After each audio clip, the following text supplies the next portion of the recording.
Selamat datang lagi di channel iPreneur teman-teman.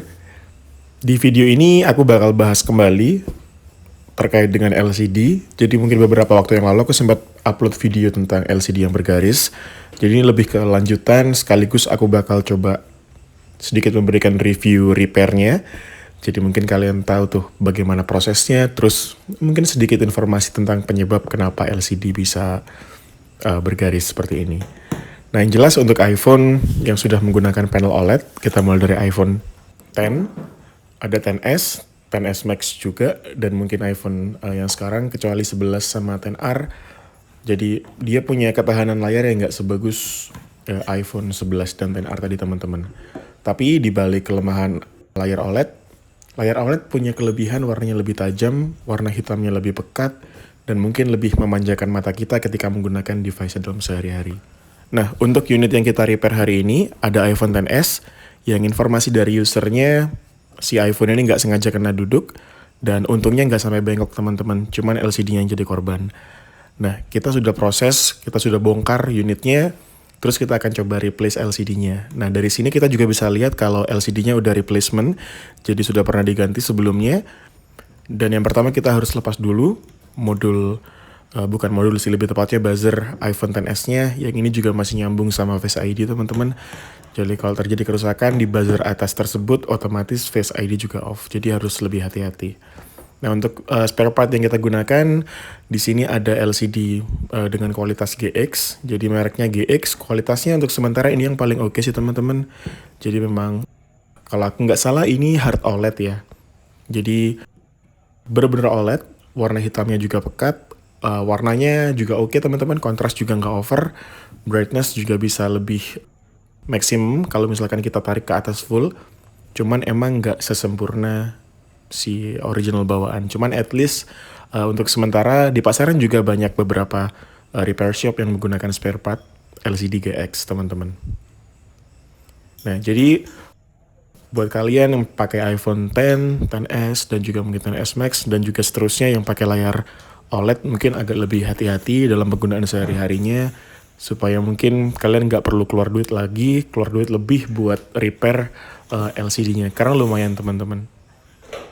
Dalam proses repair ini, kita juga dibantu tools Qianli, yang mungkin aku sempat kasih tunjuk di beberapa video sebelumnya. Jadi tools ini digunakan untuk membantu kita memindahkan data True Tone dari LCD lama ke LCD yang baru.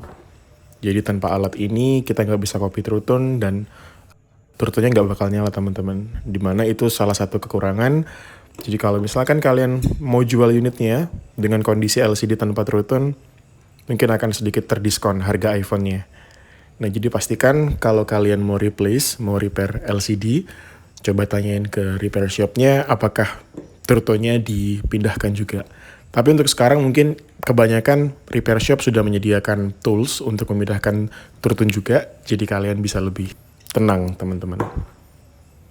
Nah, jadi kita pindahkan modul buzzer yang tadi sempat kita lepas dari LCD lama, kita pindah ke LCD yang baru.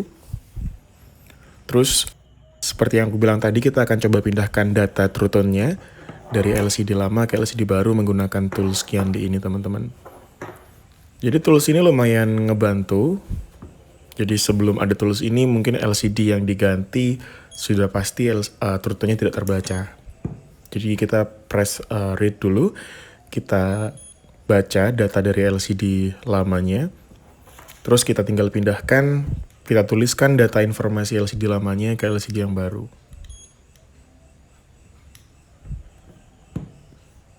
Jadi untuk Qianli yang aku gunain ini Qianli 2.1, untuk saat ini udah ada beberapa tipe ya. Yang terbaru mungkin ada Qianli Apollo dan juga ada Qianli 2.2 teman-teman. Jadi udah support sampai dengan 12 Pro series kalau aku nggak salah. Nah kita akan langsung coba dulu, kita tes fungsional LCD-nya. Kita cek touch-nya, terus kita juga cek layarnya apakah ada white spot atau mungkin dead pixel. Jadi kita cek satu persatu sebelum nantinya kita tutup kaleng fleksibelnya dan kita langsung close LCD-nya sebelum nantinya kita quality check ulang dengan kondisi semua sudah terpasang dengan sempurna. Nah, jadi buat teman-teman yang mungkin masih menonton sampai dengan menit ini, mungkin kalian bisa luangin waktunya buat subscribe di channel ini, karena kedepannya aku bakal upload lebih banyak tentang tips and trick seputar iPhone, entah itu aksesorisnya, entah itu proses repair, dan mungkin tips dan juga beberapa informasi update tentang iOS yang terbaru.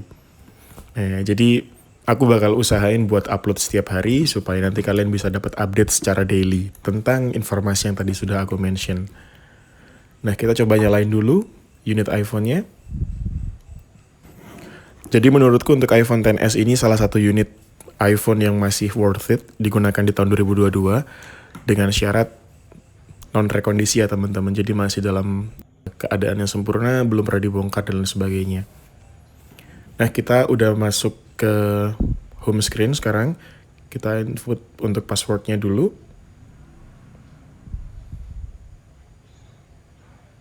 Nah, oke. Kita langsung cek di sini. Untuk True Tone sudah aktif ya teman-teman. Jadi proses perpindahan data True Tone dari LCD yang lama tadi berhasil. Jadi enaknya kalau kita ganti spare part LCD ini dengan yang benar-benar OLED, warna hitamnya pekat banget teman-teman. Terus meskipun kita switch ke warna putih, warnanya juga gak terlalu over saturate, gak terlalu over warm, warnanya pas aja teman-teman. Jadi untuk sementara spare part yang mungkin punya kualitas mendekati LCD ori, spare part LCD lebih khususnya yang merek GX ini aja teman-teman. Mungkin di pasaran ada beberapa yang menggunakan embel-embel OLED.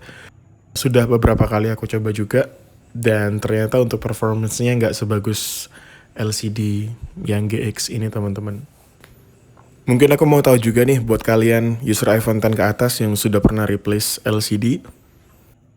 Biasanya kan ketika habis repair dikasih tuh dusnya atau packing LCD-nya. Kira-kira kalian dapat yang merek apa? Boleh di-share dong di bawah buat informasi tambahan aja teman-teman. Jadi untuk sementara dari semua fungsi iPhone, lebih tepatnya LCD iPhone yang sudah kita ganti, aman, fungsi touch aman, True Tone terbaca, untuk brightness juga aman, dan di sini aku tidak melihat white spot, dead pixel dan sejenisnya. Jadi mungkin kita langsung akan tutup aja unit iPhone XS ini, kita pasang kaleng LCD-nya, dan proses seperti ini teman-teman yang biasa dikatain sebagai proses refurbish. iPhone-nya jadinya juga iPhone refurbish teman-teman. Jadi refurbish yang dimaksud itu sudah ada pergantian part dari yang bawaan pabrik dengan part yang baru. Sekalipun itu original, kalau misalkan sudah pernah di-replace, harusnya sudah bisa dikatakan sebagai refurbish teman-teman. Nah, jadi itu salah satu resiko iPhone yang mungkin punya garansi internasional, meskipun nggak semua iPhone Inter jelek. iPhone iBox ataupun iPhone Inter, kalau misalkan sama-sama dengan kondisi prima, maksudnya belum rekondisi atau belum pernah repair, mereka bisa dikatakan ada di grade yang sama, teman-teman. Jadi sama-sama bagus. Cuman memang di sini seperti yang udah kita lihat dan mungkin beberapa kali kita review juga, untuk iPhone Inter memang kebanyakan sudah rekondisi kondisinya. Jadi kalian harus lebih hati-hati ketika memilih unit. Meskipun rekondisinya dengan spare part yang ya bisa dikatakan bagus kualitasnya, kalau aku pribadi, mungkin kalian juga mungkin lebih prefer iPhone yang belum pernah repair kan pastinya. Dan kemungkinan itu hanya ada di iPhone dengan bekas garansi iBox atau resmi Indonesia. Dan kembali lagi ya teman-teman, yang iBox pun juga nggak semuanya bagus ya. Kalau misalkan unitnya unit X iBox tapi pernah repair ataupun rekondisi juga sama aja dengan iPhone yang Inter. Jadi pastiin ketika kalian beli unit, kalian bener-bener cek secara detail hardware-nya, software-nya.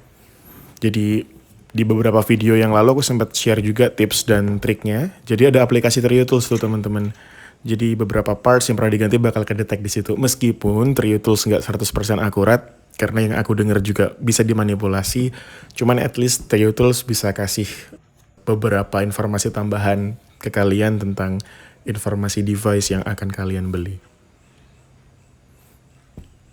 Nah, ini sudah diproses final pemasangan LCD-nya. Ini aku bersihin dulu stiker yang tersisa supaya nanti bisa lebih rapi untuk hasil akhirnya.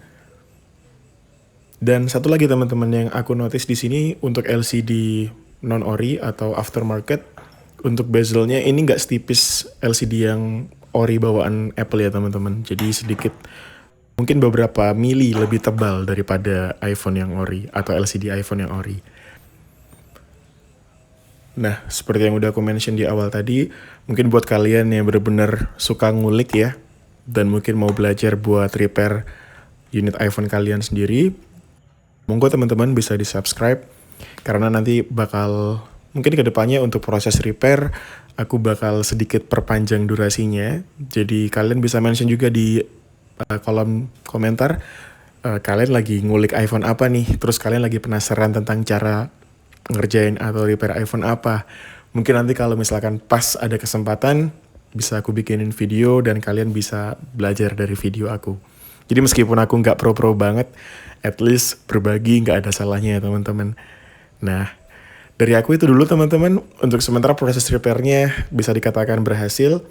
Jadi semoga video ini membantu kalian juga untuk yang mau beli LCD buat replace atau beli unit iPhone second Inter dan lain sebagainya. Dan semoga sekali lagi video ini membantu kalian, memberikan wawasan baru. Dan terima kasih yang sudah menonton sampai dengan akhir. Sampai bertemu di video berikutnya, dan kita bakal bahas lebih banyak tentang video seputar iPhone, aksesoris iPhone, cara repair iPhone, dan juga informasi menarik lainnya.